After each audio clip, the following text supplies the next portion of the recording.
बंगळुराहून राजे पुण्याला आले. साऱ्या मावळत्यात ती बातमी पसरली. जो तो शिवाजीराजांना भेटायला येत होता.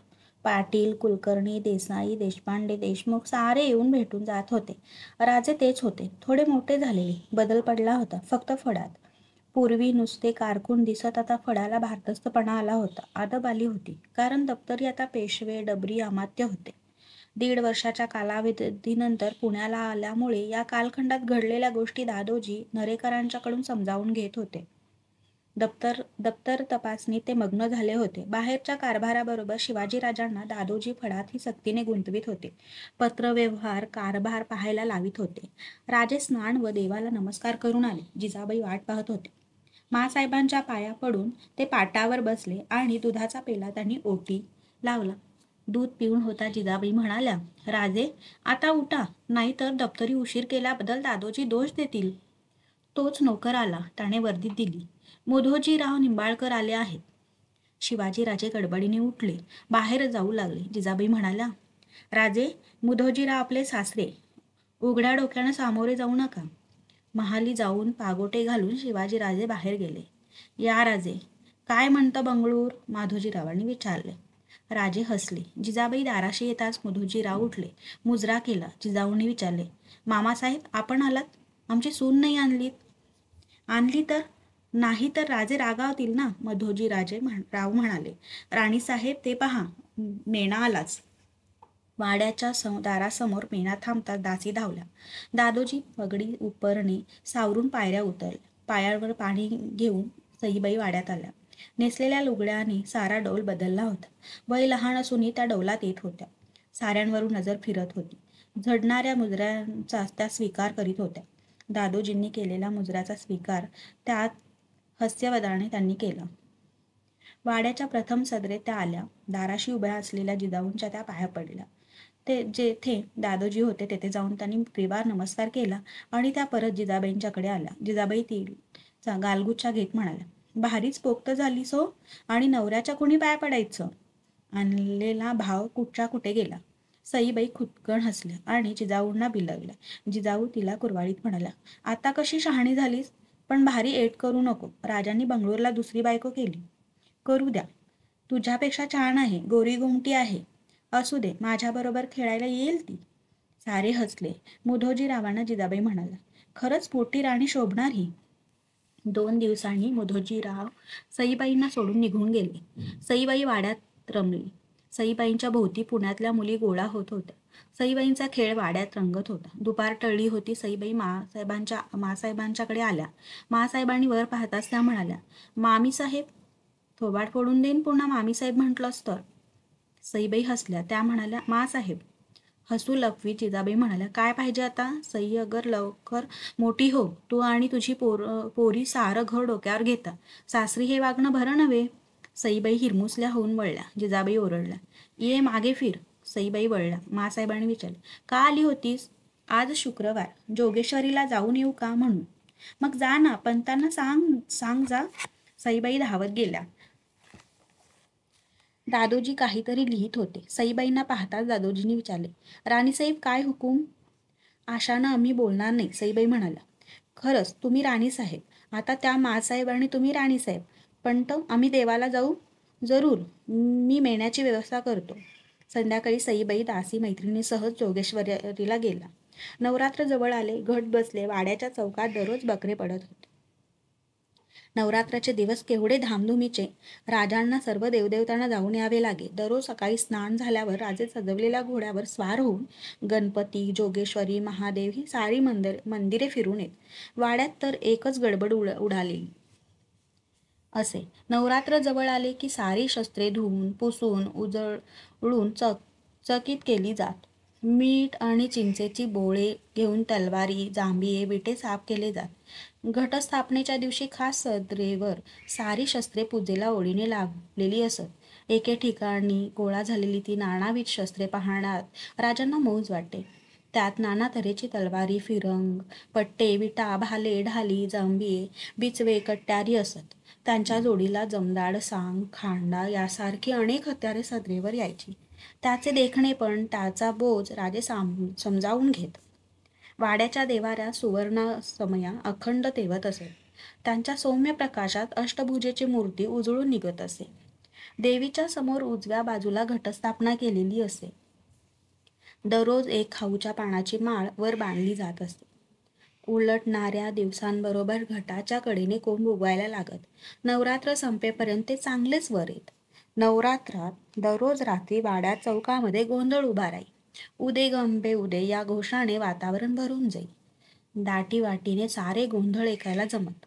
गळ्यात कवड्यांची माळ घातलेले, तेल माखून घेतलेले भुते आपले फेटे सावरीत हाती संबळ घेऊन उभे राहत. सुरुवातीला पोत खेळवला जाई. राजांना पोत भारी आवडत. पोत नाचायला सारे उतरले की पोतांच्या हेलकाव्याबरोबरची फरघुमी ती ऐकण्यात राजे रंगून जात. खंडेनवमीला सकाळी वाजत गाजत घोडा दाराशी येई.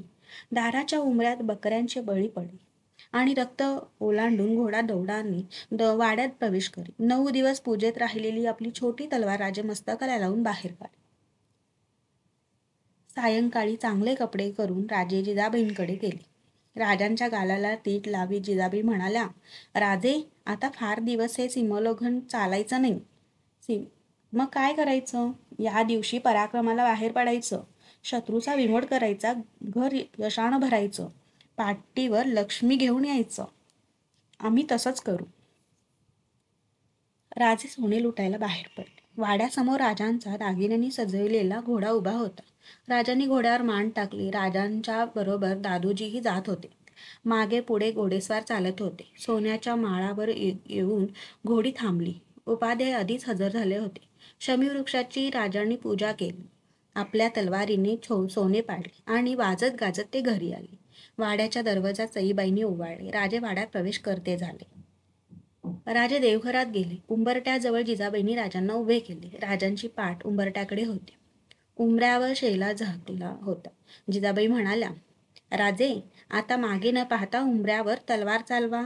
राजांनी तलवार उपसली. मागे न पाहता उंबऱ्यावर ओढली.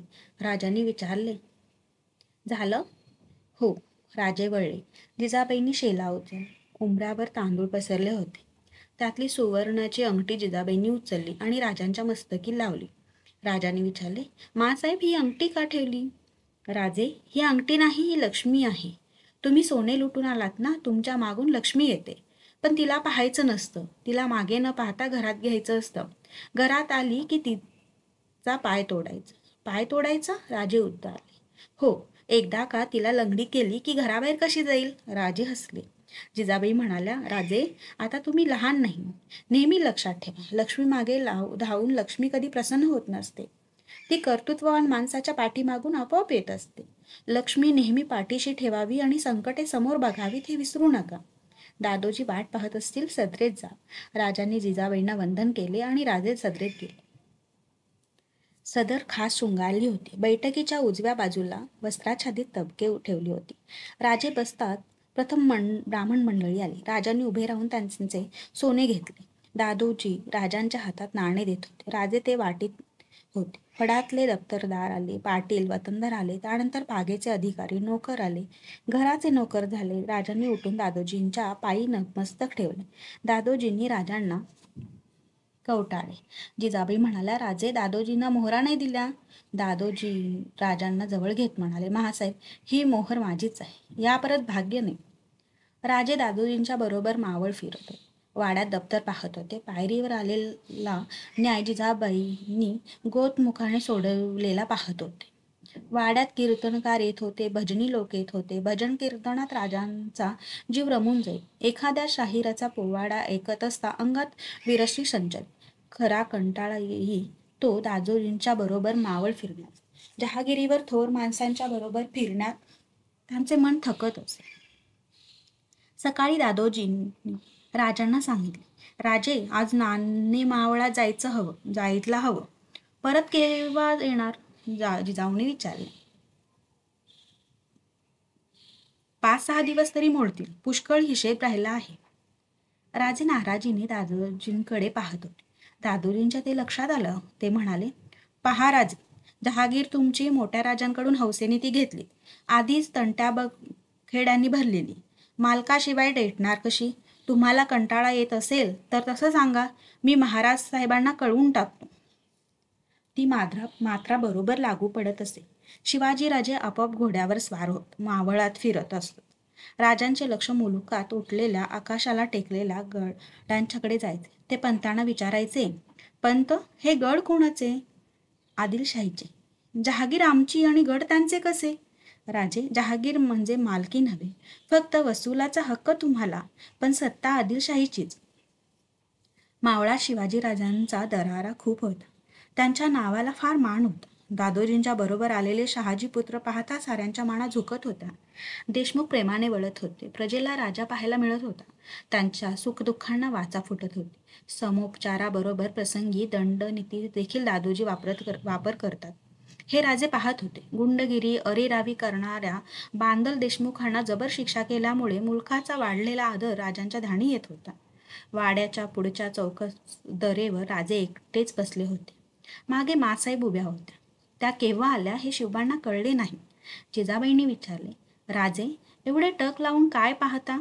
नजर न काढता राजे म्हणाले, मासाहेब, मुंग्या किडा पकडून नेत आहेत ते पाहतो आहे. मग त्यात काय एवढं पाहायचं? केवढा मोठा किडा आहे. मगापासून पाहतो आहे, किडा जिवंत आहे, सुटण्यासाठी धडपडतो आहे. पण छोट्या मुंग्यांपुढे काही चालत नाही. चारी बाजूंनी जेर केलंय त्याला. जिजाबाईंचे उत्तर आले नाही. राजांनी मागे पाहिले. जिजाबाई आत गेल्या होत्या. राजांची नजर दरवाजाकडे गेली.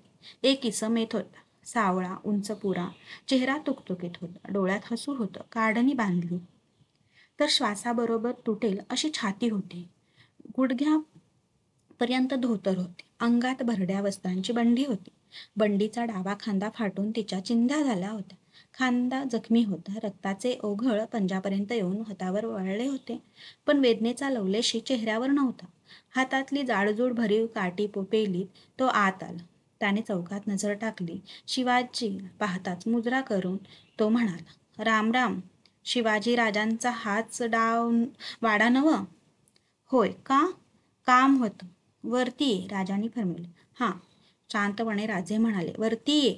बिचकत तो इसम वर आला. बैस. पण बैस म्हणतो ना. राजांची नजर पाहता तो बसला. शिवाजीराजे उठले. त्यांनी काही न बोलता त्याचा हात पाहिला आणि ते ओरडले, कोण आहे तिकडे? चारी वाट्यांनी हुजरे धावले. प्रथम आलेल्याला राजे म्हणाले, देवडी वरचे कुठे गेले? जा, वैद्यांना ताबडतोब बोलावून आण. नोकर गेला. राजांनी विचारले, नाव काय तुझं? भीमा. लवार आहे मी. चूक सुधारित भीमा म्हणाला. सरकार. एव्हा ना दादोजीही उठून बाहेर आले. राजांनी भीमाला विचारले, का आला होतास? सांगू का? मी या मुलकाचा नव. आम्ही तिकडचं, साताराचं. दुष्काळ पडला तेव्हा मुलूक सोडून मोगलाईत गेलतो. वाटणं येत होतो, रानं होतं, आणि आलं की अंगावर. कोण? राजांनी विचार. लांडगं. चुकलो, सरकार. मग? 3 होते. 8 रानानं एकटा माणूस मी. हातात निसती काठी. करणार काय? घेतलं देवाचं नाव आणि मोहरा आल्यावर हाणली काठी. ते धूळ मागं कोलमडलं. उरलेलं मग टिसकत सरकलं. पण जनावर भारी. तसंच उठलं आणि घेतली उडी. डाव्या रेटानं रेटीपातूर बावळा काढला भडव्यानं. डोसकंच फिरलं. मुस्काट घुन एकच काठी हाणली. उठलंच नाही. आणि दुसरे लांडगे? मोरक्या पडल्यावर कशाला राहतंय? राजे कौतुकाने ऐकत होते. त्यांना गंमत वाटली. पण तू इकडे कसा? राजांनी विचारलं. आईला ते राहिलंच की. तिथनं वाटत सुधरली. वाटने येत होतो तर 2 माणसं भेटली. तू मावानीस. त्यांनी बी विचारलं, बावळ्याला काय झालं म्हणून. म्या सांगितलं तर ते म्हणले, अरे लांडग्याची शेपटी का आणली नाहीस? म्या म्हटलं, कशाला?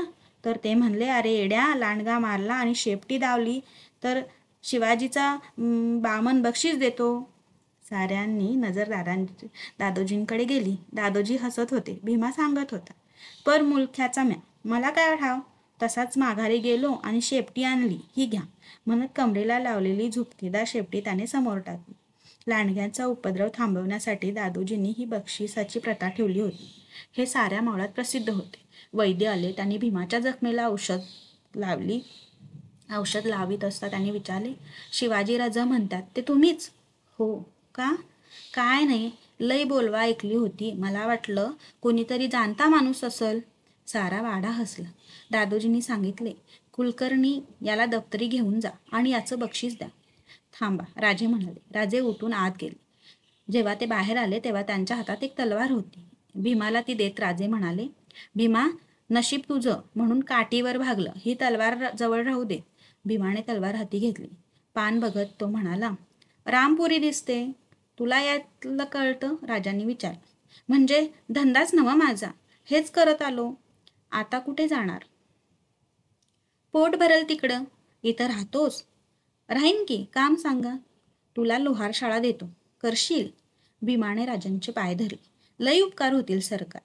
सोनोपंत राजे सोनोपंतांकडे वळून म्हणाले, त्याला लोहार शाळा काढून द्या. सोनोपंतांनी दादोजींकडे पाहिले. दादोजी म्हणाले, सोनोपंत, राजाज्ञा झाली, वाट कसली पाहता? आज्ञा म्हणत सोनोपंत भीमाला घेऊन गेले. सारे पांगले. राजे एकटे असता दादोजी म्हणाले, राजे, एवढा तडकापडकी माणसं नेमायची नसतात. तो परका माणूस, कोण कुठला काय सांगता येत नाही. पंत, संधी मिळाली तर कळणार ना? हात बळकट आहेत, कष्टाळू आहेत, छाती निधडी आहे, पोलादाची जात सहज ओळखता येते, बस, आणखीन काय हवं? संधी दिली आहे, मगदूर आपोआप कळेल. दादोजी कौतुकाने ऐकत होते. संध्याकाळी जिजाऊंच्या दर्शनाला गेले असता दादोजींनी जिजाऊंना म्हणाले, मासाहेब, राजांची नजर तयार होत आहे. भीमाची पारख किती चटकन केली. मलाही कौतुक वाटतं, माणसं बरोबर हेरतो. हेही राजलक्षणच. पाहून येत, तेवढं शिकून येत नाही म्हणतात ते काही खोटं नाही. हे ऐकून जिजाबाईंना आनंद वाटला. दादोजींकडून अशी उघड स्तुती फार क्वचित ऐकायला मिळत असे. दादोजी म्हणाले, मासाहेब, सोलापूरहून एक शाहीर आला आहे. आज्ञा असेल तर वाड्यात कवण करावं असं म्हणतो. जरूर, राजांना पोवाड्याची फार हौस आहे. रात्री आम्ही पोवाडा ऐकू. रात्री पलिताच्या उजेडात वाड्याचा प्रथम चौक उजळला होता. चौकात दाटीवाटीने माणसे बसली होती. सदरेत खास बैठक अंतरली होती. शाहीर वाड्याच्या धुमीजवळ आपले कडे तापवीत बसला होता. साथीदार तुंतुने डफ टाळ जुळवीत होते. खाशा स्वाऱ्यांनी बैठक सजली. मुजरेत झडली. बैठकीच्या उजव्या बाजूला दादोजी, अमात्य, डबीर ही मंडळी बसली होती. बैठकीवरच्या डाव्या हातात दादोजींची मंडळी, ब्राह्मण स्त्रिया, त्यांच्या पलीकडे मराठ स्त्रिया बसल्या होत्या. शाहीर चौकात आला. त्याने व त्यांच्या साथीदारांनी मुजरा केला. डफावर ताप पडली. तुंतुण्या ने लय धरली. टाळ खणखणू लागले आणि हाती ती बारीक कुजबुजी थांबली. मुजरा करून शाहिरांनी नमनाला तोंड घातले. आदि नमोनी गणरायाला, देवी भवानीला, मुजरे करतो जिजाऊ माते बाळ शिवाजीला. मर्दाईचे गायले पवाडे आजवर कैकाणी, एका आता स्त्रीदातीच्या शौर्याची कहाणी. रजपूत पुत्रमणी राणी पद्मिनी अनुपरूप खानी, चिताडगडचे नाव गाजवी थोर तिची करणी. लक्ष्मणसिंह राणा चितोडचा, भीमसिंग त्याचा चुलता, नात्याचा शोभली उमाशंकरा. जानकी रामा रघुवीरा, किरंभा शोभे सुरवरा. भीमसिंगाला तशी पद्मिनी, चित्तोडची राणी, रजपूत वंशा धन्य करी ती धन्य तिची करणी. शाहीर नमन करून पोवाडा गात होत. विषय होता राणी पद्मिनीचा. चित्तोडची ही रूपसंपन्न राणी उपज स्वाभिमान घेऊन जन्मलेली. तिच्या राज्यात कोणी उपाशी नव्हता, दुःखी नव्हता. भीमसिंग पद्मिनीची जोडी चित्तोडच्या राजाच्या लक्ष्मीनारायणसारखी शोभत होती. शुक्राची चांदणी पद्मिनी स्वरूपाची मूर्ती, रूपगुणांची तिच्या पसरली जगावरती कीर्ती. अल्लाउद्दीन खिलजी माजला होता शिरजोर, पद्मिनीची कीर्ती गेली त्याच्या कारणावर. खूप सुरती का अजब खजाना जरूर देखू तो, मनात मांडे खात गडावर चाल करून येतो. पद्मिनीच्या रूपाची कीर्ती अल्लाउद्दीनच्या खिलजीवरच्या कारणावर गेली. ते अलौकिक सौंदर्य पाहण्यासाठी तो बैचेन झाला. पापी वासनेने पछाडलेल्या अल्लाउद्दीनने चित्तोडावर हल्ला केला. सुखासमाधानात वावरणारी चित्तोडची भूमी रक्ताने नाहत निघाली. भीमसिंग चित्तोडचे रक्षण करण्यासाठी पराकाष्ठा करीत होता, पण दैवात यश लिहिले नव्हते. भीमसिंग अल्लाउद्दीनच्या हाती सापडला. पद्मिनीचे कुंकू धोक्यात आले. अल्लाउद्दीनने पद्मिनीला पाहण्याचा हट्ट धरला. कुंकू राखण्यासाठी पद्मिनी त्याला तयार झाली. अल्लाउद्दीन म्हणाला त्याला. त्याचे पापी डोळे अधीर झाले होते. पडदा सरकवला गेला आणि अल्लाउद्दीनची नजर पडद्यामागे ठेवलेल्या आरशावर गेली. स्वप्न अवतरावे तसे हळूहळू त्याला पद्मिनीचे दर्शन घडले. ते असामान्य लावण्य पाहून अल्लाउद्दीन पाघळला. वचन विसरला. भीमसिंग तर सुटलाच नाही, पण अल्लाउद्दीनने सरळ पद्मिनीला मागणी घातली. मागणी कोण मान्य करणार? संतापाने बेभान झालेल्या अल्लाउद्दीनाने हल्ला केला, पण त्याला राजपुतांचा स्वाभिमान माहीत नव्हता. भडकला खिलजी आणि वार, उलटे तलवार चित्तोडगडावर. कत्तल केली त्याने सर्रास बुरुजावर प्रेतांची रास, गड रुधिराणत नाला यास जी. झाला विजय क्रूर म्लेच्छांचा, दुष्ट खिल्लजीचा, अधम वासनेचा, पराजित पातिव्रत्य होई, पुण्याला पापशह देई. सत्याचा बळी असत होई जी, पद्मिनी वक्त जाणला, पराजय झाला जरी समराला, रजपूत बाना कोण जितणार. खिलजीला नखही नाही दिसणार, झाली सिद्ध करण्या जोहार. पोवाडा ऐकत असता राजांचे डोळे अश्रूंनी भरून होते. जीव गुदमरत होता. शाहीर सांगत होता, सौंदर्याने सीमा गाठली अंतिम शौर्याची, धडधडत्या अग्नीत मिसळली ज्योत पद्मिनीची. तिच्या संगती राजपूत नारी करती जोहार, सद्मार्गाचा विजय एका परी खिलजीची हार. पद्मिनी वाणी अगणिताज भगनी बळी जाती, म्लेच्छा माजला धाय मोकळी निरडे बघा धरती. पुरुषार्थ पार लोपला गोरगरिबाला, आया बहिणीला कुणी आज वाली न उरला, का रे देवा डोळा झाकला. चित्तोडचा जोहर व्यर्थ का गेला, गुलामगिरीचं जगणं नव्हे हे जितकलेवर, पराक्रम पुरुषात दिसेना काय गाहू मोर. राजांना पुढचे ऐकणं अशक्य झाले. ते तसेच उठून आत गेले. पाठोपाठ जिजाबाई गेल्या. राजे पाठमोरे झाले, डोळे टिपीत होते. मग आवाज आला, का राजे, का आला? राजे वळले. सारा चेहरा फुलला होता. डोळे भरून आले होते. मोठी वळल्या होत्या. राजे म्हणाले, माँसाहेब, आम्हाला असले पोवाडे ऐकवत नाहीत. फत्तराच्या काळजाचा माणूस देखील हे ऐकू शकणार नाही, सहन करू शकणार नाही. सारं सहन करतो, खुद पद्मिनीने सहन केलं नाही. माणसा इतकी निर्लज्ज जात या बालित पृथ्वीतलावर दुसरी नसेल. चित्तोडच्या राणीचं असं झालं. दाहीरच्या राजकन्या खलिफाच्या जनानखान्यात कोंबल्या, तेव्हा कुणी अडवलं? पद्मिनीनं जोहर केला, सुटली बिचारी. पण अशा हजारो पद्मिनी आज नरकात कुजत पडल्या आहेत. देवाधर्माला मुकल्या आहेत, दुसऱ्याचं कशाला? खुद्द माझी जाऊ गोदावरी स्नानाला गेली होती. तिला दिवसा ढवळ्या महाबत खानने पळवून नेली. काय केलं आम्ही? मग माणसं ओटावर मिशा बाळगतात कशाला? बोलणं फार सोपं राजे. ही माणसं गाव शहर आहेत कुठं? एखादा उघड्या डोळ्यांनी पहा. हे थांबणार केव्हा?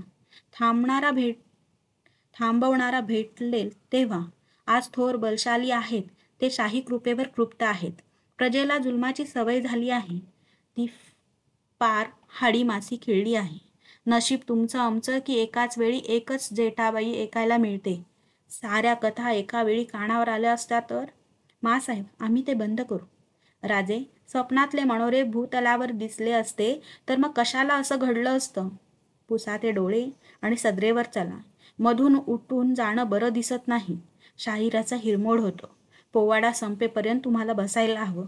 राजे जिजाबाईंच्यासह परत बैठकीत गेले. बरेच दिवसांनी पद्मिनी राजांच्या मनात घोळत होती. पदरी माणसे गोळा होत होती. मित्रपरिवार वाढत होता.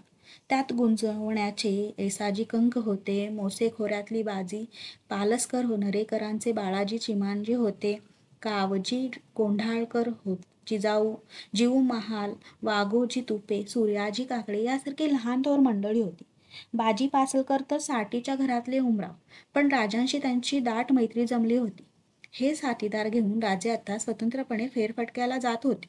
पूर्वी टापांचा आवाज ऐकताच मोगल आले समजून राणाचा निवारा घेणारी माणसे आता टापांचा आवाज ऐकताच राजे आले समजून धावत आडवी येत होती. बाळराजांना डोळे भरून पाहत होते. राजे रांझावरून असे जात होते. थंडीचे दिवस होते. टापांचा आवाज डोंगर कपारीतून परतत होता. राजांच्या कानावर अस्पष्ट हाक आली, राजे. घोड्याने लगाम खेचले गेले. परत तीच हाक आली. सारे चौफेर पाहत होते. येसाजी म्हणाला, राजे, ते पहा. शिवरातून एक इसम धावत येत होता. राजे पायउतार झाले. पळत येणाऱ्या त्या इसमाचा झोक जात होता. एकदा तर तो पडला, तसाच परत उठला आणि राजांच्या रोखाने धावू लागला. तो इसम जवळ आला. माथ्यावर टक्कल, कडेने वाढलेले पांढरे केस, पांढरे कल्ले, चेहऱ्यावर सुरकुत्यांचे जाळे. धापा टाके तो इसम आला आणि उभ्या उभ्या राजांच्या पायावर पडला. धाप! हुंदके ताणली त्याचे अंग हलत होते. येसाजींनी त्याला उठवण्याचा प्रयत्न केला, पण मिठी सुटत नव्हती. राजांनी हाताने येसाजीला खुणावले. पायांची पकड हळूहळू ढिली होत होती. राजे म्हणाले, उठा. तो सावकाश उठला. काय झालं? न रडता सांगा. राजे, काय झालं नाही म्हणून विचारा. परत त्याचे डोळे भरून आले. पुसून तो म्हणाला, राजा, माझं वाटोळं झालं. माझी पोर नदीला पाणी भरायला गेली होती, तिला पळवली, बाठवली. माझ्या पोरीनं जीव दिला. राजा, पोरीविना पोर का झालो मी? हे कुणी केलं माहीत आहे? राजांनी विचारले. नसायला काय झालं? साऱ्या पानवट्यानं सारं पाहिलं, पण विचारणारा कोण? कोण आहे तो? कुंपणानंच शेत खाल्लं राजे. गावच्या पाटलानंच हे केलं. थांबा इथंच. येसाजी, आम्ही इथं थांबतो. गावात जा आणि पाटला नाही तर घेऊन या. येसाजीने घोड्यावर मान टाकली. भरधाव वेगाने तो रांझ्याकडे दौडला. राजे त्या इसमाचे सांत्वन करीत होते. सारी माहिती काढून घेत होते. बऱ्याच वेळाने येसाजी आला, पण एकटा. त्याचा चेहरा गोरामोरा झाला होता. काय झालं? पाटील भेटले नाही? भेटले.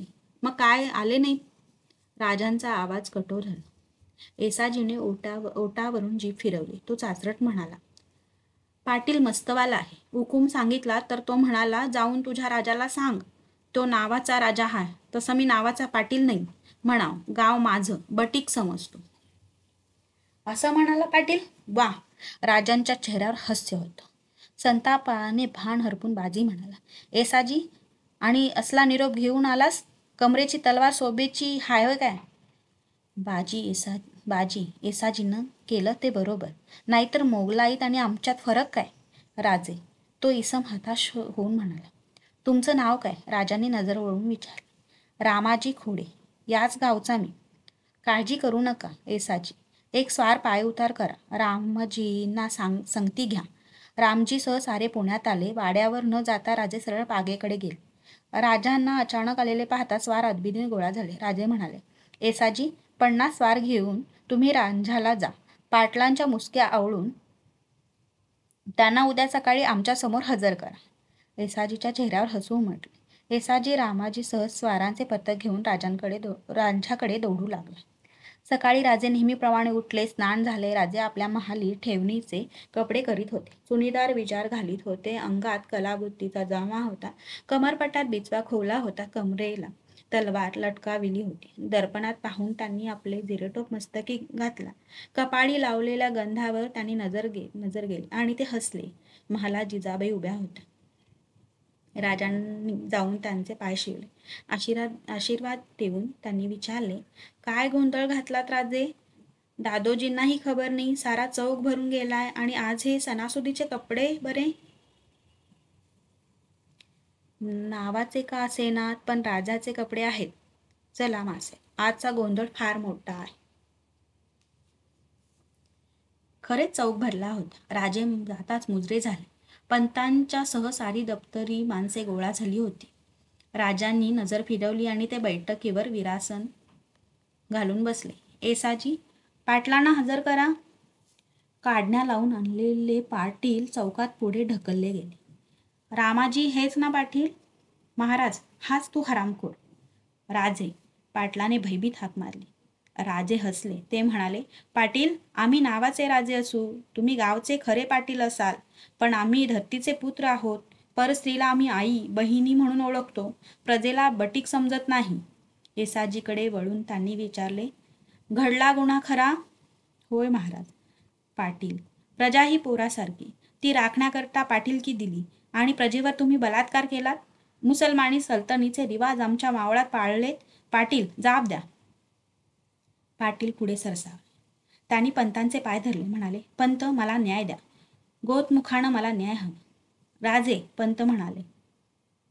राजे पंतांच्याकडे नजर न वळविता म्हणाले, पंत, तुम्ही यात लक्ष घालू नका. पाटील, जरूर तुम्हाला गोतमुखानं न्याय मिळेल, पण अट आहे. कसली? आशेने पाटलाने विचारले. कसली? रामजीच्या मुलीला उभी करा. तिलाही काही सांगायचं असेल. अन्याय आहे. पाटील ओरडला. मेलेला माणूस कधी उभं राहील का? बस. राजे नजर रोखीत म्हणाले. पाटील, गोतमुखाचा न्याय किरकोळ सामान्यांकरता असतो, तुमच्यासारख्या मातावर गुन्हेगाराकरता नव्हे. पंत, चुकलो, एक डाव माफ करा. खामोश. राजे संतापाने थरथरत उभे राहिले. ती पोर जेव्हा किंचाळली असेल तेव्हा काय कान बहिरे झाले होते? येसाजी, या पाप्याचे हात आणि पाय तोडा. गाढवावर बसवून रांजण्यात नेऊन सोडा. गावचे पाटील आहेत ते मानानं गावी गेले पाहिजेत. घेऊन जा. शिक्षेची अंमलबजावणी झाल्याचं ताबडतोब सांगायला या. आक्रोश करणाऱ्या पाटलांना नेले गेले. राजे महालात आले. पाठोपाठ जिजाबाई, दादोजी आले होते. जिजाऊंच्या अंगाला कापरा सुटला होता. पंत म्हणाले, राजे, एवढी कठोर शिक्षा? गरकन वळून राजे म्हणाले, पंत, मगा बोललो, क्षमा करा.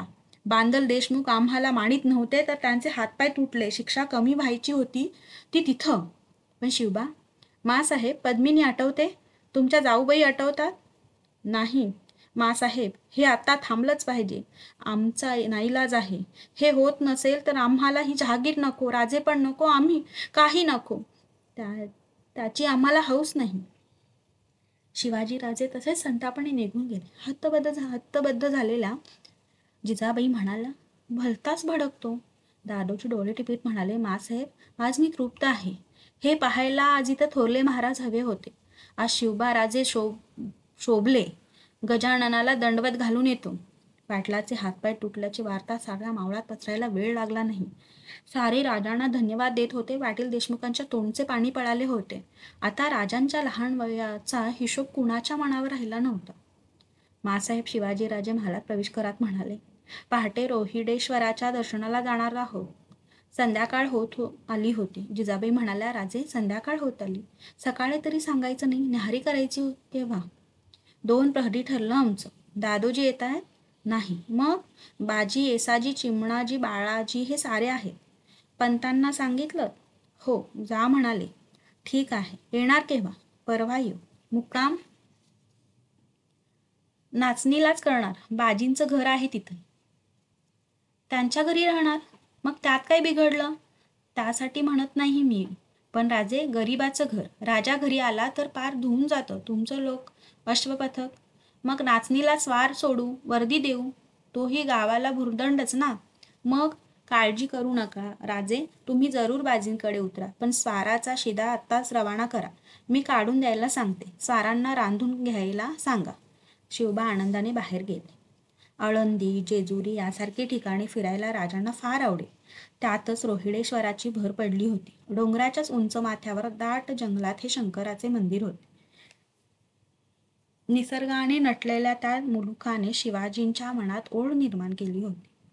रोहिडेश्वराच्या अनेक वेळच्या दर्शनात दादाजी, नरसप्रभू गुप्ते यांसारखी मंडळी जिव्हाळ्याची बनली होती. भर दुपारची वेळ असूनही रोहिडेश्वर कसा शांत होता. गार वारा अंगात चैतन्य आणीत होता. समोर पसरलेला मावळ विलोभनीय वाटत होता. शंभूचे दर्शन घेऊन सारे देवासमोर बसले होते. राजे काही बोलत नव्हते. चिमणाजी नरेकर म्हणाले, राजे, आज आपण बोलत नाही. काय बोलू चिमणाजी? नुसतं नावाचं राजं, पण मिरवणाऱ्यांना काही बोलता येत नाही, चालता येत नाही. कोण नावाचे राजे? आम्ही, दुसरे कोण? पहा, गुप्ते, सारा मुलूक कसा बेहोश पडल्यासारखा वाटतो. पूर्वी निजामशाही, आता आदिलशाही, पण मुलकात काही बदल नाही. शाही फौजा आल्या की त्याची मुलूक लुटायचे, आपला भरणा करायचा, किल्लेदारांनी त्याला हातभार लावायचा. आणि लोक तरी किती निर्लज्ज, हे सारं सहन करतात. बेचिराग झालेली गावं तिथेच उठवतात. बायका पोरी पळवून नेला तरी काही परिणाम नाही. राजे, ही कुणाला हौस आहे? येसाजी म्हणाला, परजा म्हणजे मेंढरागत, धनगर नाही. परजा म्हणजे मेंढरागत, धनगर नाही अशीच रानोमाळी फिरायची. येसाजी, मावळी हाडाची ताकद मला माहीत आहे. साध्या काठीने लांडगा झेपिवणारे मावळे जर एक होतील तर काय राजे? तर काय सांगू? राजांची छाती रुंदावली. तर आमच्या देवतांना असं डोंगर कपारी दडावं लागणार नाही. बाया बापड्यांना मोकळ्यावर वावरायला अशी भीती वाटायची नाही. लोक कोण? राज्य कोणाचं? पण हे जमणार कसं? न जमायला काय झालं? हे जहागीरदार, देशमुख, पाटील, कुलकर्णी एक झाले तर केवढी प्रचंड ताकद वाढेल. विजापूरची ताकद कमी आहे होय? बाळाजीने शंका काढली. आहे ना, आम्ही बघून आलोय ती. उंटावरून शेळ्या हाकणारी जात बादशहाची. बाळाजी, रामाजवळ कोणाचं सैन्य होतं?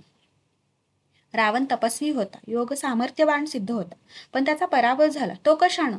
माकडांच्या मदतीने राक्षसांचा पराभव तो बळाच्या जोरावर नव्हता, निस्तेवर होता. बाळाजी, आमच्याजवळ कमी आहे ती निष्ठा, बळाला तोटा नाही. बोल राजा, सुबाण म्हणाला. कानाला गोड वाटतंय बघा. राजा हसले. सुबाणा, सारे कीर्तनकार देवाचा पत्ता ठाव ठिकाणा सांगतात म्हणून कुणाला देव सापडतो का रे? अरे, कीर्तन ऐकून देव सापडत नाही, आमासनी सापडलाय, सुबाण म्हणाला. कुठं आहे? तूच आमचा देव, सुबाणा म्हणाला. खुळा आहे सुबाणा, बोलून देव होत नसतात. मग काय करायचं सांग? अरे, तू हाक दिलीस तर सारा मावळ उठल. तुझं नाव मावळातल्या बाया बापड्यांच्या तोंडात बसलंय. देसाई, देशमुख, देशपांडे तुझ्या वाड्याचा उंबरठा झिजवतात. ते काय उगीच? तसं नसतं तर रांझ्याच्या पाटलाचं हातपाय तोडलंस तेव्हा गप्प बसली नसती सारं. रांझ तुझ्या वाटेकडे डोळे लावून बसले. राजे उठत म्हणाले, चल सुबाणा, विचारांनी डोकं फिरायची पाळी आली. शंकराला दंडवत घालू, त्याला सांगू त्याच्या मनात असेल तर सारं होऊन जाईल. नाचणीला येसाजी वाट पाहत असेल. नाचणी चिमुकले. 150-200 वस्तीचं गाव. डोंगराच्या कुशीत बसलेलं सारे गाव राजांची वाट पाहत होते. घोड्यांच्या टापांनी एवढेसे गाव भरून गेले. येसाजीची छाती अभिमानाने फुलून गेली. गावचे पाटील म्हणाले, राजे, येसाजीच्या पुण्याईने आपले पाय गावाला लागले, वाड्यात चलावं. का? येसाजी आम्हाला घराबाहेर काढणार काय? तसं कसं होईल? पाटील, आम्ही या खेपेला येसाजींचे पाहुणे, पुढच्या खेपेला तुमच्याकडे येऊ. बसक्या घराच्या कट्ट्यावर घोंगडा पसरल्या होत्या. राजांनी पाय धुतले, ते कट्ट्यावर बसले. येसाजीची आई, बायको बाहेर आली. राजे उठले, त्यांनी हात जोडले. येसाजीच्या आईने पाय धरताच ते वाकले. म्हातारीला उठवी ते म्हणाले, आई, येसाजी सुद्धा माझ्याहून मोठा, तुम्ही त्याच्या आई. जसा येसाजी तसा मी, तुम्ही आशीर्वाद द्यायचे. राजे परत बसले. सारा गाव गोळा झाला. पीक पाणी, अडीअडचणी साऱ्या गोष्टी सांगितल्या जात होत्या. येसाजीचे सख्य पाहून लोकांची भीड चेपत होती. त्याचं सलोख्याने राजांना ते भेटत होते. त्याच वेळी हवालदार येऊन मुजरा करून उभा राहिला. राजांनी विचारलं, सारी सोय लागली ना? जी. वैरणकाडी, दाना गोटा कशाची तसदी गावाला लागू देऊ नका. तक्रार आली तर मुलाहिजा राखला जाणार नाही. राजे, गाव तुमचं, शिदा पाणी आणलासा, गावाला तुमचा बोजा वाटला असता वय? तसं नाही वाटत. आम्ही येसाजीचे पाहुणे आहोत म्हणून आमच्या अश्वपथकाचा भार येसाजीवर टाकणं खरं नाही. मासाहेबांनी आम्हाला सांगितलं आहे, राजानं वाटेतल्या तुळशीचं पान देखील तोडताना दक्षता घ्यावी, नाहीतर राजानं पान तोडलं, मागच्या दळाच्या हातात तुळसही उरत नाही. बरं आठवलं बघा. कोण आहे? मनूला बोलवा बघू. राजा पाहत होते. एक 12-13 वर्षाची रेखीव कोकणी सौंदर्यानं नटलेली मुलगी राजांच्या पाया पडली. कोण ही? हिचं नाव मनोहरी महाराज. मनोहरी? नाव वेगळंच वाटतं. मनोहर मनसंतोष गडाची ही. गडाचंच नाव ठेवलंय तिचं. ती काल आली. का? गडकरी मुसलमान. त्याची नजर पडली पोरीवर. पोरगी अनाथ. गडकऱ्यानं जनानखान्यात पाठवण्याचा हुकूम केला. रातोरात गावानं तिला इकडं पाठवलं. म्या म्हटलं, राजा येणारच, त्याच्यावर ही जिम्मेदारी सोपवावी. राजे हसले. ते म्हणाले, पाटील, याचा निर्णय आम्ही लावू शकत नाही. तुम्ही मासाहेबांकडे हिला घेऊन जा. मासाहेब सारं पाहतील. हिंदूंची पोर अनाथ झाली म्हणून ती जनानखान्यात जावी असं आता व्हायचं नाही. तसं करतो, पाटील म्हणाले. रात्री जेवण झाल्यावर सारे बाहेरच्या कट्ट्यावर बसले. रात्र अंधारी होती. गावच्या उजव्या हाताला अश्वपथकांनी शेकोट्या पेटवल्या होत्या. हवेला गारवा जाणवत होता. रात्र वेळ शिवाजीराजे अंथरुणावर जागे होते. भल्या पहाटे शिवबांनी नाचणीचा निरोप घेतला. पुण्याकडे घोडदौड चालली होती. पक्ष्यांच्या थव्यांबरोबर शिवाजींचा जथा टापांचा आवाज करीत कूच करीत होता. पहाटेला रस्त्यावर चरायला बाहेर पडलेल्या रान कोंबड्या फडफडत होत्या. एखादे सांबर भरकन आडवे जात होते. कौतुकाने शिवाजीराजे हे सारे निसर्ग सौंदर्य पाहत होते. सूर्य उगवला, उन्ही डोंगरावर आली. डोंगरावरच्या वळणावर रस्ता सोडून आत गाव वसले होते. झोपड्यांनी सजलेल्या सह्याद्रीच्या कुशीतले एक घरटं. गावच्या वर डोंगराकडेला माणसे गोळा झाली होती. राजांनी हात उंचावला. अश्वपथक थांबले. बाजी, गावचे लोक सकाळच्या वेळी डोंगराकडे का? बाजीने पाहिले. तो म्हणाला, कोणीतरी गेलं असेल. तसं वाटत नाही मला. अनेक लोक बोडके आहेत. चला पाहू. तापांच्या आवाजात आधी सावध माणसे अश्वपथक येताना पाहून भयभीत झाली. काही पांगले गावाला वळसा घालून घोडी जवळ गेली. राजे पाय उतार झाले. लोक पाया पडत होते, वाट देत होते. लोकांच्या मध्ये गाय पडली होती. तिच्या भोवती सारे गोळा झाले होते. राजाने विचारले, काय झालं? मेलेल्या गायीहून हात फिरवीत बसलेल्या म्हाताऱ्याने नजर वेधली. अश्रूपोषित तो म्हणाला, राजा, माझी गाय वाघानं मारली र. काल रात्री घरला आली नाही, आज हुडकून आणली. आणि वाघ? तो हाय रानातच. राजा, तो त्याला बाहेर कोण काढणार? जलम फुकट आमचा. राजा, अरे बादशाहीचं लोक येऊन पीक नेतात आणि रानचं राजे येऊन जनावर नेतात. माणसानं जगावं कसं? महिन्यात तिसरं जनावर हे. वाघ कुठे आहे? हाय की घडीत. समद्यासनी दिसतो या. सोकावलाय तो. रान सोडून हलल कशाला? बाजी येसाजी दोघे पुढे आले. हाका काढून शिकार करूया. आमची बंदूक आहे. कसं? करूया की. गोहत्या करणाऱ्या वाघाला सोडणं हा क्षत्रिय धर्म नव्हे, बाळाजी नारेकर म्हणाले. शिवाजीराजा शिकार करणार म्हटल्याबरोबर त्या चिमण्या गावात एकच उत्साह संचारला. त्याखेरीज अश्वपथकातले लोक होतेच. घोडी बांधून सारे एकत्र झाले. वाघाच्या ठिकाणाची माहिती काढली गेली. त्याच्या वळणाचा अंदाज घेतला. रानचे माहितगार हुडकून हकेकऱ्यांच्या बरोबर दिली. वाघाची जागा होती तेथपासून खालीपर्यंत एक मोठी उतरंडी घळ होती. तिच्या खाली रान पातळ होते. मोठा माळ लागला होता. त्या रानाच्या जागेवर शिकारी बसायचे ठरले. राजाने साऱ्यांना सांगितले, बार झाला की हकेकऱ्यांनी झाडाचा आश्रय घ्यावा. तुतारी होईपर्यंत कोणी उतरू नका. हकेकरी जंगलात गेले. राजांनी आपला भाला तलवार कट्यावर सर्व हातारे पाहून घेतले आणि ते शिकारीच्या जागेकडे जाण्यासाठी वळले. बरोबर बाजी, येसाजी, बाळाजी, चिमणाजी वगैरे साथीदार होते. शिकारीची जागा आली. रानाचा अंदाज घेऊन एक मोठ्या जाळीचा अडोसा निवडण्यात आला. बंदूक ठाचली जात होती. बंदूक तयार झाली. सारे हाक्याची वाट पाहत होते. जंगलावर निस्तब्ध शांतता होती. कुठेच कसलाच आवाज येत नव्हता. ऊन चढत होते आणि एकदम डोंगराच्या वर हाका सुरू झाला. भांड्याचे आवाज आरडाओरडा करीत हाका डोंगरावरून उतरत होता. सावधगिरीने पुढे सरकत होता. पक्ष्यांचे थवे आकाशात भिरभिरले. माकडांचा चित्कार झाला. हाका सुरू होऊन थोडा वेळ झाला. तोच भेकरांचे टोळके वायुवेगाने खाली उतरले. राजांना डावी घालून दिसेनासे झाले. राजांच्या चेहऱ्यावर स्मित झळकले. बाजींची मूठ पल्लेदार भाल्यावर आवळली गेली आणि आपले भाले सरसावून सारे रानकडे पाहत होते. राणाच्या व फस वाढली. बाजीने बोट दाखवले. जाळीतून राजांनी पाहिले. श्वास रोखले गेले आणि समोरच्या रानातून डुकरांचा कळप बाहेर पडला. अंगावर ताठ केस फुललेले. पसरलेल्या सुळ्यांनी भेसूर दिसणारी ती जनावरे हुंदळत जवळून गेली. शिकार पचवून निर्धास्तपणे झोपी गेलेला वाघ अचानक उठलेल्या कोल्हालाने जागा झाला. दगड कोसळत होते. आवाज वाढत होत. संतापाने गुरगुरून त्याने शेपटू फुलवली आणि चपळतेने तो गुहेबाहेर पडला.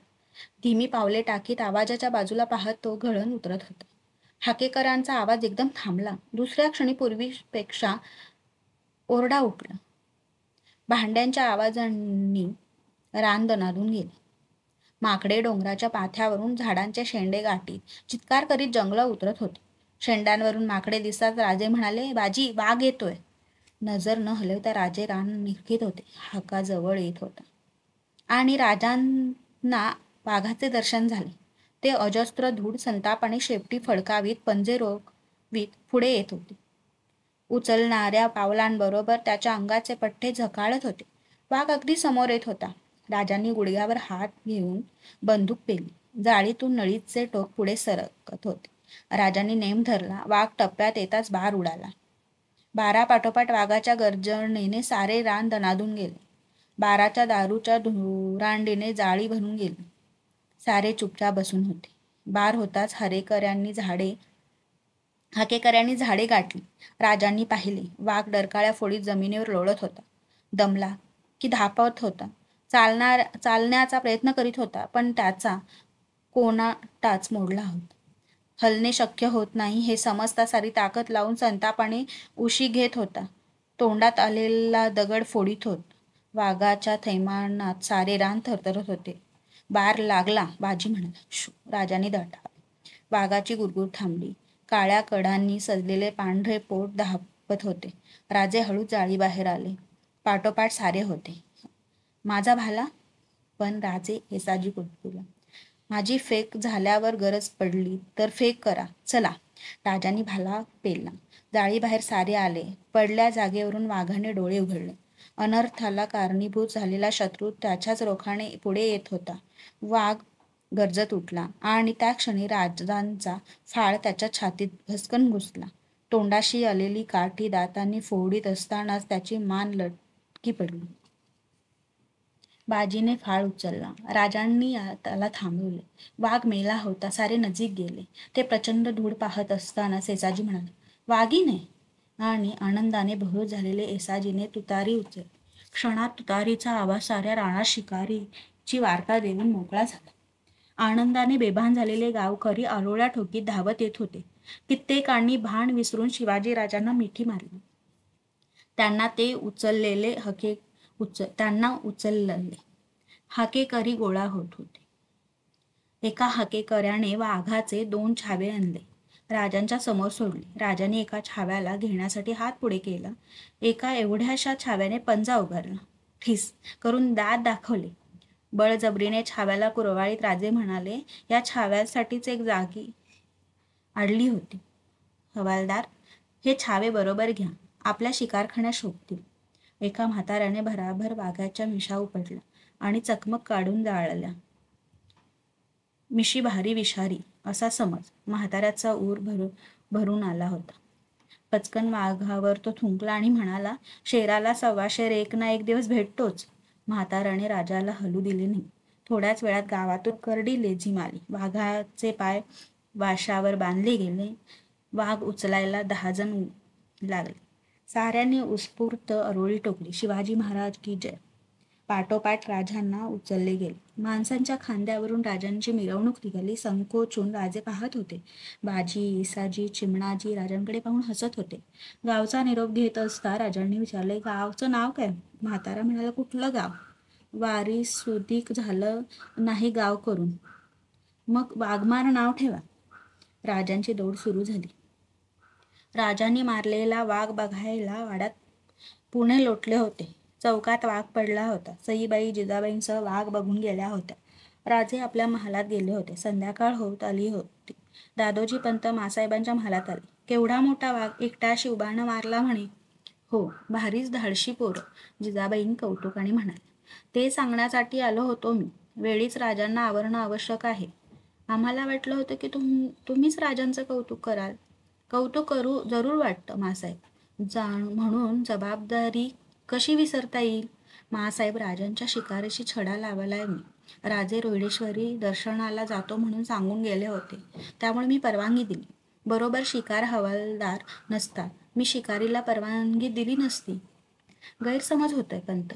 आम्ही सुद्धा चौकशी केली. मारलेल्या गायीमुळं गाव कष्टी झालं होतं. ते पाहून राजांचं मन कळवळलं. वाघाची शिकार करून प्रजेला संकटमुक्त केलं. याचा आमच्याप्रमाणेच तुम्हालाही अभिमान वाटायला हवा. का वाटणार नाही? राजांच्या शिकारीच्या धाडसाचा जरूर मला अभिमान आहे. काय म्हणायचं आहे तुम्हाला? न समजून जिजाबाईंनी विचारले. मला एवढंच म्हणायचं आहे मासाहेब, राजे असं धाडस वापरायला अजून मुक्त्यार नाहीत. कारण विचारता मासाहेब. राजांनी वाघावर गोळी चालवली. वाघ जखमी झाला. भाला घेऊन ते पुढे सरसावले. मासाहेब, जरा डोळ्यापुढे प्रसंग आणा. वाघ कच्चा जखमी झाला असता. त्याने झेप घेतली असती. राजांच्या छातीवर आपले पंजे रोवून. पंत, मासाहेब ओरडला. घामाने चेहरा भरून गेला होता. नाईलाजानं बोलावं लागतं मासाहेब.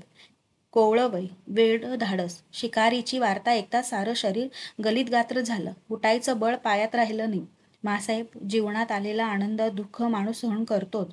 तुम्हीही सहन केलं असतं. पण आमची काय वाट? एका राजाच्या जीवावर मासाहेब आज हजारो घास खात आहेत. लाखाचा पोशिंदा असा वारेमोल सोडून कसा चालेल? दादोजींना बोलवेना. त्यांनी डोळे टिपले. ते म्हणाले, मासाहेब, हे तुम्हीच राजांना सांगू शकाल. वेळी जर बसली नाही तर पुढं काही उपयोग होत नाही. यावर निर्णय आपला. पंत थकल्या पावली निघून गेले. मासाहेबांच्या समोर पंत एवढे कधी बोलले नव्हते. दादोजींनी सांगितले त्यात काही खोटे नव्हते. मासाहेबांचा राग उफाळला. त्याच संतापाने त्या राजांच्या महाली गेले. मासाहेबांना आत आलेल्या पाहता शिवाजीराजे उभे राहिले. महासाहेबांनी एकदम विचारले, राजे कोणाला विचारून शिकारीला गेलात? मासाहेब, आम्ही त्या भाकडकथा बाहेरच ऐकलात मी, त्या नका सांगू. बार चुकला असता तर? मासाहेब, आबासाहेबांनी आम्हाला विश्वासानं बंदूक दिली. आमचं निशाण चुकत नाही हे तुम्ही जाणता. आम्हाला माहीत आहे. ते पंत सांगणार आणि तुम्ही. शिवबा, मासाहेबांचा आवाज करडा बनला. कुणाबद्दल हे बोलता? क्षमा मागा. राजांनी आवंडा गिळला. ते म्हणाले, पण आमचं क्षमा मागितल्याखेरीज एक शब्दही बोलू नका. राजांच्या डोळ्यात पाणी तरळले. ते कसेबसे म्हणाले, आम्ही चुकलो, क्षमा करा. दादोजींची जाऊन क्षमा मागा. त्यांना हे वचन द्या. जशी आज्ञा. संतापाने फुललेल्या डोळ्यात पाणी येऊन उभे असलेले ते शिवाजीराजांचे रूप पाहून मासाहेबांचं मन कळवळले. त्यांनी राजांना मिठीत घेतले. पण मिठीतून बाहेर पडून राजे जाऊ लागले. कुठे निघालात? मागे न पाहता राजे म्हणाले, पंतांच्याकडे. पंत आपल्या खोलीत बसले होते. राजांना पाहताच ते म्हणाले, राजे. शिवाजीराजे काही न बोलता वाकले. त्यांनी पंतांचे पाय शिवले. पंत आशीर्वादात पुटपुटत म्हणाले, हे काय? आम्ही पुन्हा असं वागणार नाही. क्षमा करा. क्षमा केव्हाच केली. राजे, चूक कोणाच्या हातून होत नाही. एकदा केलेली चूक ध्यानी आली आणि ती परत केली नाही की माणसाला सुधारायला फारसा वेळ लागत नाही. पंतांचे बोलणे संपताच राजे वळले आणि आपल्या महालात गेले. थोपवलेले अश्रू ओघळत होते. रात्री दिवे लागले तरी राजे महालीच पडून होते. पावलांचा आवाज येतात त्याने डोळे उघडले. सईबाई उभ्या होत्या. काय पाहिजे? जेवायला बोलावलं. कुणी? मासाहेबांनी. आम्हाला जेवायचं नाही म्हणून सांगा. असं काय? सांगितलंय ना, मग जा. गाल फुगून सईबाई म्हणाल्या, मग आम्ही जेवणार नाही. नका जेवू. तुम्ही जेवला नाही म्हणून जग उपाशी मरायचं नाही. जा. सईबाई धावत महालाबाहेर गेल्या. रात्र झाली, वाढले, पण राजांना परत बोलवायला कुणीच आलं नाही. सकाळी राजांनी स्नान झाले, देवदर्शन झाले, महालीच दूध पिणे झाले. हे सारे मासाहेबांना चुकवीत झाले. पलंगावर वाघाचे छावे झोपले होते. सईबाई त्याच्याकडे पाहत होती. बाहेर पावले वाजली म्हणून राजांनी पाहिले. दारातून मासाहेब आत येत होते. मासाहेबांना पाहताच राजे पाठ फिरून उभे राहिले. सईबाई बच्चे न दिसतील अशी खबरदारी घेऊन पलंगा शेजारी उभ्या राहिल्या. राजांच्या कानावर शब्द आले, राजे, आईला पाहून केव्हापासून पाठ फिरवू लागलात? आम्हाला पाहून एवढे कष्ट होत असतील तर आम्ही जातो.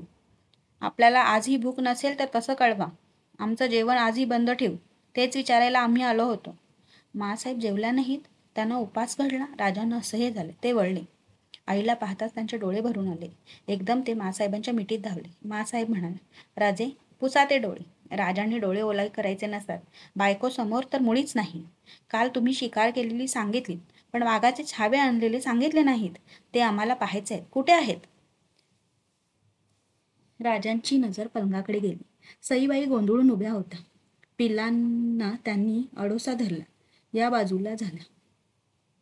मासाहेब पुढे आले. गादीवर ते एकमेकांना बिलगून झोपले होते. छान आहेत. सईबाईंच्याकडे वळून म्हणाले, त्यांची जोखीम सूनबाईंच्यावर दिसते. तूही या खेळात सामील झालीस का? दूध पितात? बोथडीनं पाजावं लागतं मासाहेब. सकाळी दूध पाजलं. छान केलं. पण तू काही खाल्लंस का? रागाने राजांच्याकडे पाहत सईबाई म्हणाल्या, एक दिवस जेवले नाही म्हणून जग उपाशी मरत नाही. रागाने सईबाई निघून गेल्या. शिवाजीराजांच्या ओठावर हसू उमटलं.